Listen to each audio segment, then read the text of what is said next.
there was Jerry, who said that whenever cats went into heat, that he himself would turn into a robust cat. One of the lesser-known monsters in the lexicon of monsters. And you know about robust cats, they're evil. And then there was Larry, and Larry was telling me that if he got too close to my neck that he would become a vampire. And then of course there was Al, and well, he said he was afraid of celery.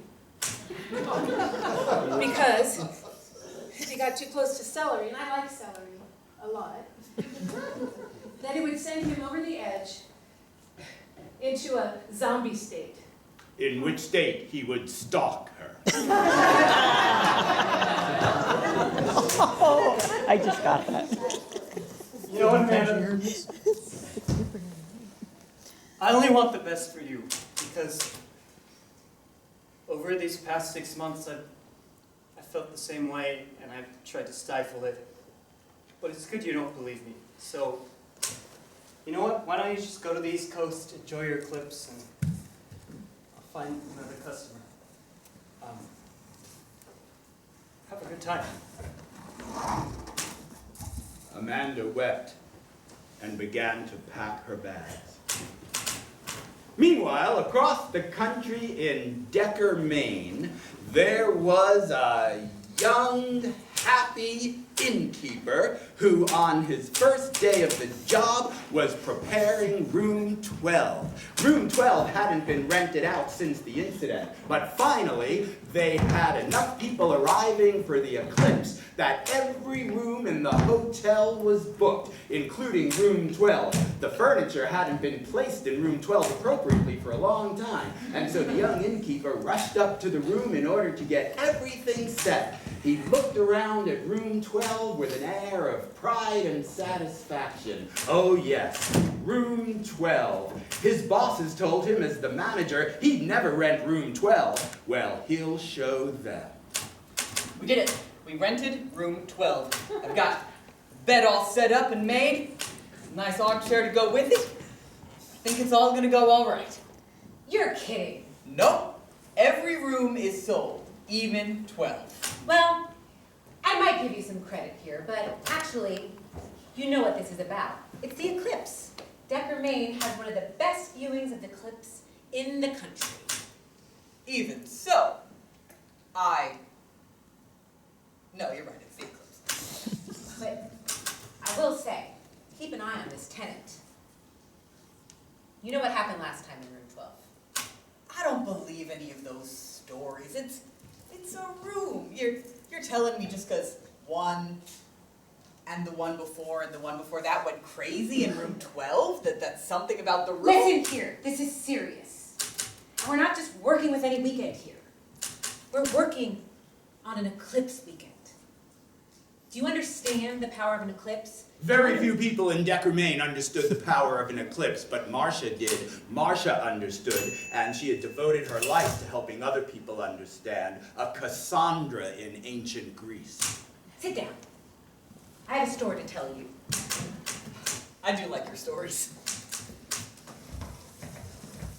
Don't you understand what an eclipse signifies? It signifies a change. Big, powerful change. And not only in the environment. Big, powerful change in people. Can it really have that kind of an effect? It can, and it does. You've seen it. I've experienced it. What happened? Let's just say, the first time I really bathed under an eclipse, something in me, I guess you could say sprouted, or erupted, came out. Parts of you that you don't even know exist comes out in an eclipse. So you see, it's very powerful. So take it seriously. Well, I trust you, I do. And if I'm completely honest with you, I didn't want to believe it, but as I was setting things up here, I thought I saw the light kind of wax and wane, as though there was something eclipsey in the room. Al, you see, room 12 is special. You see that view right there? It has the perfect view of it. Well, yeah, out the skylight. It's the best view in the world. And room 12, it signifies something. 12 is the number of the hidden, the unknown, the mystic, the unconscious within all of us. Well, nevertheless, we have customers. We do have customers. And just at that moment, Amanda was walking down the outside hallway leading to the door of room 12. She was excited, she was nervous, and she was trying desperately to pretend she wasn't upset over her hurt feelings from the rude and obnoxious way in which her kind offer of love was rejected. Again. Is room 12 ready for me? Welcome in, Amanda it is. Yes. Hi. Welcome. You are the first guest to be in room 12 since it's remodeled. Oh, it's beautiful. It's gorgeous. Oh, that view. This is facing in just the right direction.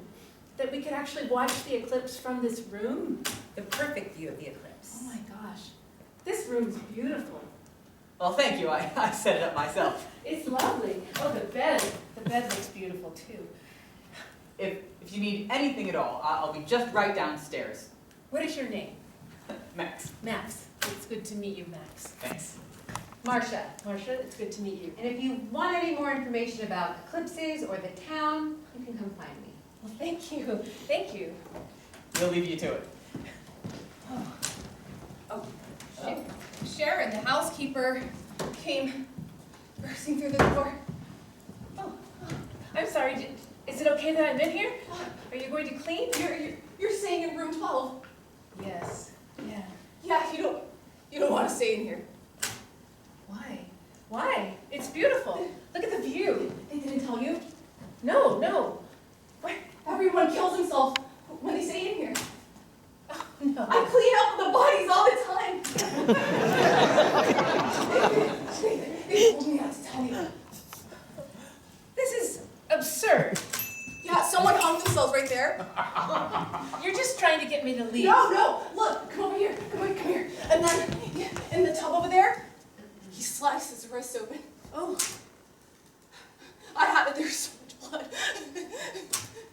Amanda knew that rooms were at a high price, and there weren't very many rooms available in Decker at this time because so many people were here to see the eclipse. She suspected that the housekeeper was just trying to get her to leave.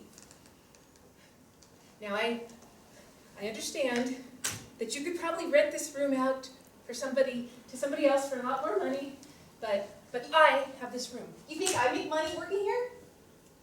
I hope you do. You haven't given me a raise in years, but I don't have any other place to work at. It's the only job I've ever done. Decker is kind of a small town. Yeah, and what am I going to do with my skills of cleaning up dead bodies? and making beds and taking people's trash out and just When was the last time that somebody killed themselves here? the last eclipse. Okay. So you're saying that 2 days from now, when that eclipse happens, that I'm going to lose my marbles and I'm going to take myself out of it? A fact conveniently left out of the brochure. Only if you stay in here. You have to leave. You have to go. Oh, please. I can't clean up your body. You're so beautiful. You're gorgeous. Listen, I'm sorry that's inappropriate. Amanda was seriously doubting the sanity of the house cleaner at this point. But at the same time, when she stared into Amanda's eyes, she could see that there was true fear. Something definitely had happened in this room. But was it what she was saying? Look, if you, I don't think you're lying to me. I believe there's some truth to what you're saying, but I'm going to stay in this room and make it work. In fact, if everything turns out the way I would like, I might even write a book about it. You know, I was writing a book about a tennis star. A tennis star? Yes. I love tennis. Do you really? Yeah.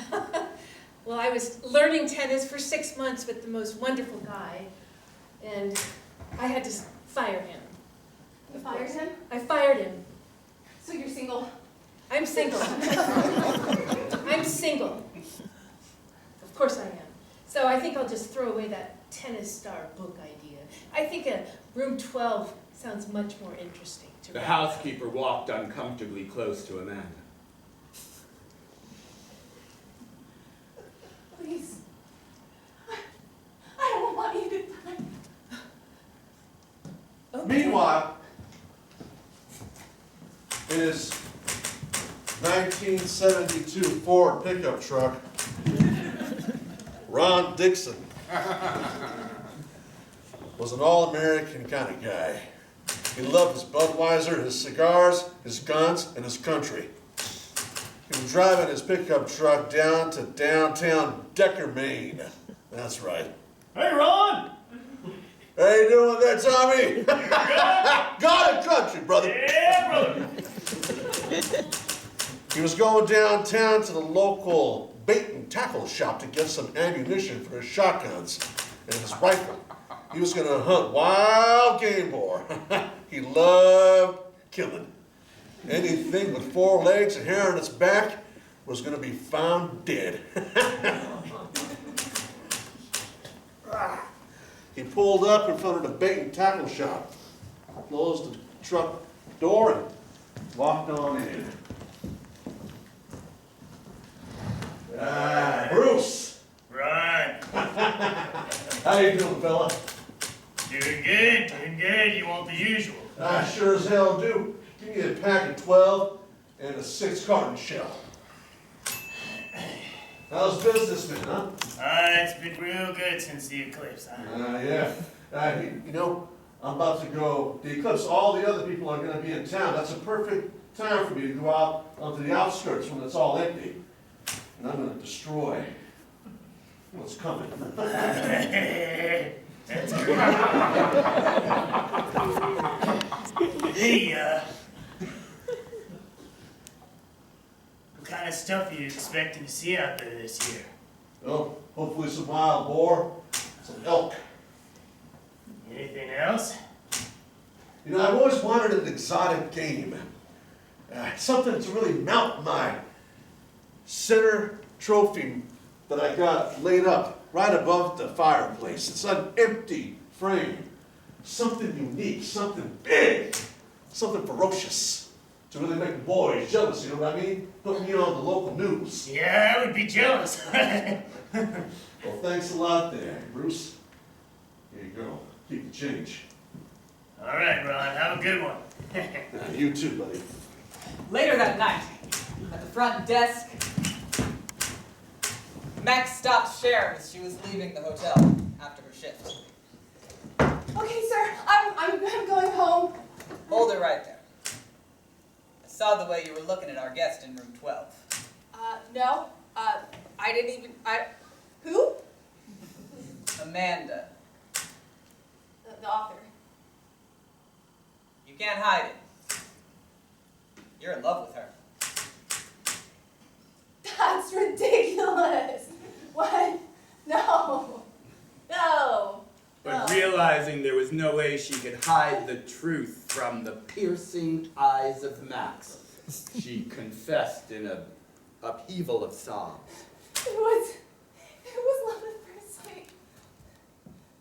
I couldn't stand to see her stay in that room, the things that happened in there, and you didn't tell her anything. You know what this is? This is your paycheck.